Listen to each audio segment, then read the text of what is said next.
Today, we're going to look to the past to solve a very, very modern problem. How do we build homes that can handle our changing climate without, costing the Earth? We're about to uncover some truly ancient and brilliant wisdom. So let's just start with this question. We're all obsessed with smart homes, right? Thermostats that learn your schedule, lights you can control with your voice. But what if the most intelligent design doesn't need a single line of code? What if it's built right into the walls, the windows, and the very shape of the house itself? And here's why this is so important. Our buildings, globally, account for a staggering 45% of all energy use. I mean, think about that. Our homes and offices are incredibly hungry for power. So, finding smarter, more passive ways to keep them comfortable, that's not just a nice idea, it's an absolute necessity. So, here's our game plan. First, we'll touch on why our buildings are so energy hungry. Then we'll take a journey to see some amazing design solutions for both warm and cold climates. And finally, we'll pull out the key lessons from what's called vernacular design, which is really just a fancy way of saying architecture that's built for local needs with local materials and traditions. Okay, first up, our journey through climate. To find the answers we're looking for, we're heading to a place that's basically a living laboratory for this kind of architecture. And here we are, Northeast India. What makes this region the perfect case study is its incredible diversity. I mean, within this one relatively compact area, you find these dramatically different bioclimatic zones, from super warm, humid plains all the way up to cold, cloudy mountains. And this chart really shows you what we're talking about. Look at those environmental extremes. In one area, you've got summer highs of 35 degrees Celsius with 90% humidity. Then, just a short distance away, it's a full 10 degrees cooler. Each of these climates presents a totally unique design puzzle, and that demands a completely different solution. So, let's start with what might be the toughest puzzle for comfort, that intense heat combined with intense humidity. How in the world do you build a home that can breathe when the air itself feels like a hot, wet blanket? And this, right here, is the heart of the philosophy.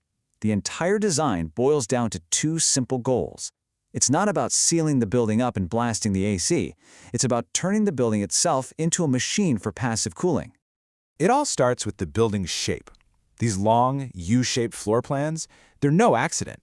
They are specifically designed to catch the prevailing winds from a bunch of different directions. This maximizes the amount of wall surface that can be cooled by just a natural breeze. Okay, this is where it gets really clever. The entire house works like a natural air conditioner. Cool air gets drawn in through low windows, and as that air warms up inside, what does it do? It naturally rises. So vents and chimneys placed way up high in the roof let that hot air escape, which creates this constant, gentle flow of air through the whole living space. And get this, look at this ingenious piece of tech. The windows themselves are these multifunctional tools. You've got an outer panel with wooden blinds you can adjust to block the harsh sun but still let the breeze through. And then there's an inner panel with glass that you can close when it's raining or on a cooler night. It's total environmental control with zero electricity required. All right, let's totally flip the script. We're now moving from a climate where you need to get rid of heat to one where you have to capture and hold on to every single bit of warmth you can get. Let's head to the cool and cold regions. I mean, the contrast here is just stark. The whole design philosophy is completely inverted. Instead of embracing the wind, you block it. Instead of being porous and open, buildings are sealed and super compact. And check out the window-to-wall ratio. It's literally cut in half to minimize the surface area where precious heat can escape. And you really don't need to be an architect to see the difference, right? On the left, you have this light, airy building that's designed to breathe, and on the right, a solid, thick-walled stone structure that looks almost like a fortress against the cold. Two climates, two completely different and perfect solutions. The strategy here is all about solar energy and defense. Buildings are kept compact to reduce how much of their skin is exposed to the cold. And where they're built is absolutely critical. They're placed on the south-facing slopes of mountains to soak up every bit of sunlight, while being shielded from those cold winds coming from other directions. Now, this is so much more than just building with mud. This is local material science. It's a recipe that's been perfected over centuries. You've got straw for strength, cow dung as a natural binder, and then lime. That's the crucial ingredient to stop mold and mildew from growing on the walls in a damp, cloudy climate. This is advanced technology, just without the microchips. So, after this whole journey from the hot plains to the cool mountains, what are the big, universal lessons we can take away from all this vernacular wisdom? Well, this whole approach actually has a name. Assam-type architecture, and it's not a single look, but more of a shared philosophy.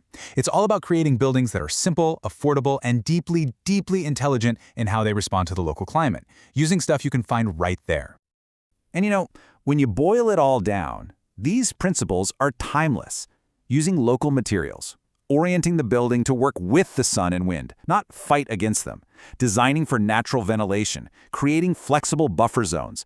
These aren't just historical footnotes. They are the absolute core principles of sustainable design that we can and should be using today. And this kind of wisdom, it isn't just confined to one part of India. It's everywhere, hidden in plain sight in the traditional buildings of any region. Which really leaves us with a final question for you. The next time you see an old house, look closer. Don't just see an old building. Ask yourself, what problem was this designed to solve? What ancient wisdom is hidden in the buildings right around you?